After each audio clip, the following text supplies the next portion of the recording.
Hi guys, welcome. Russ Whitney here. Today I want to talk to you a little bit about banking, the confusion, especially for beginning and intermediate investors. And I learned this really again early on. I learned a lot of lessons by making mistakes early on. Hopefully by utilizing this training, you don't have to make these silly mistakes, and or you get some of the playbook so you understand how it works. Banking, very confusing. You can walk into 2 or 3 different banks that turn you down for a loan. You can go across the street and this bank is going to give you a loan.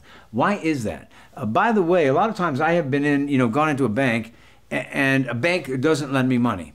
And I didn't understand how banking works. So what would happen is they kind of make me think, or maybe it was my own mishap, but they made me think that there was something wrong with me when there was absolutely nothing wrong. Particularly in some of the years, in some of the cases, there was no credit problems or issues like that. So why are you turning me down? Now, let me just give you an idea here. Okay, banks lend money on varieties of different loans. So let's go there. This bank, let's take Bank A here, lends money on home loans. So in other words, a loan to buy your house. A home improvement loan. You can go into this bank, get a home improvement loan. Small business loans, okay? So maybe you go in to get a small business loan for copiers or whatever you need to start your little business up. Boat and car loans, and then let's go to, how about let's go here? Let's go to income properties. All right, so income property loans. Now, I'm looking for an income property loan right now. Now, here's how banking works. Let's assume this is a small community bank, or any bank for that matter, but I take a small community bank. And so they're lending all these types of money, but let's just assume they run some advertising or the market gets hot. And so income properties right now seem to be the hot commodity, or land loans, whatever it might be. So because the bank hits on a great marketing program, people come to this bank and they want to borrow money on income property. So the bank now has this great new loan that they're making. People are coming in to qualify. So they start lending lots of money to consumers here. What happens is, remember, banks are regulated by the FDIC. Banks are federally regulated. So what will happen is the auditors will come in and they will regulate banks. And what they'll do is they'll notice that the bank is not lending money in any of these areas, that its portfolio is lopsided on income-producing properties. The auditors then take a look at this and they say, well, wait a minute, guys, you're way lopsided lending too much money in this area. And if there's a downturn in the economy, this bank could be in trouble. And as you know, during this whole downturn and that economic fall that we've had, this happened to quite a few banks. You know, it's been a while that, banks have gone out of business left and right, but that has happened. You know, that whole stimulus package that came to revive banks and revive General Motors and some of the bigger companies, bigger banks, this is exactly what happened. So what the auditors will do, the FDIC will do, or Office of the Controller of the Currency, they will stop the bank from lending any more money on income properties. In fact, they'll tell them if you lend any more money, we'll fine them. They can send in a receiver to actually take the bank over, which happens from time to time.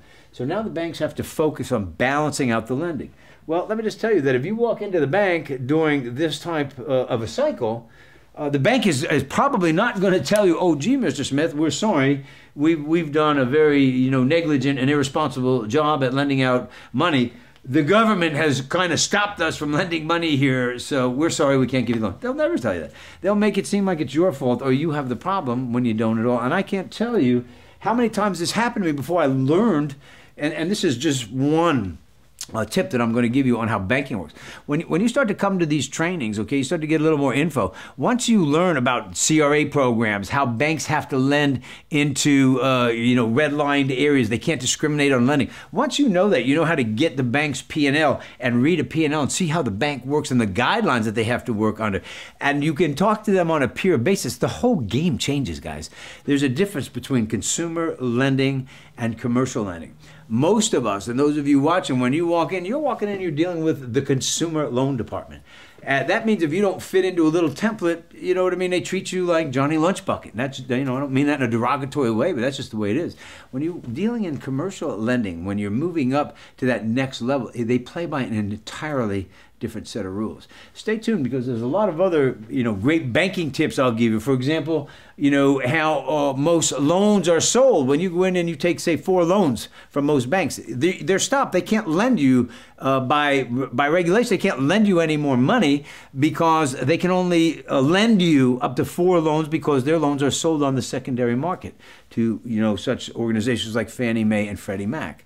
Now, I don't want to blow your mind with all this terminologies and acronyms, Lesson number one, and this is not rocket science. All I would have to do is ask the banker, are you lent up? Is that why? Are you lent up on income-producing properties? Have you had any issues with any regulatory agencies or auditors which are preventing you from lending this money? Or is it truly my credit or my statute that's a problem? Let me tell you something, you're going to get a whole different reception at the bank. So I'm going to teach you some tips and tricks that put you in a position of strength as opposed to a position of weakness. As you start to learn these insider tips and strategies, guys, I think right now, where we are in this economy is the absolute right place, right time for you to hit a major financial home run. This is Russ Whitney signing off.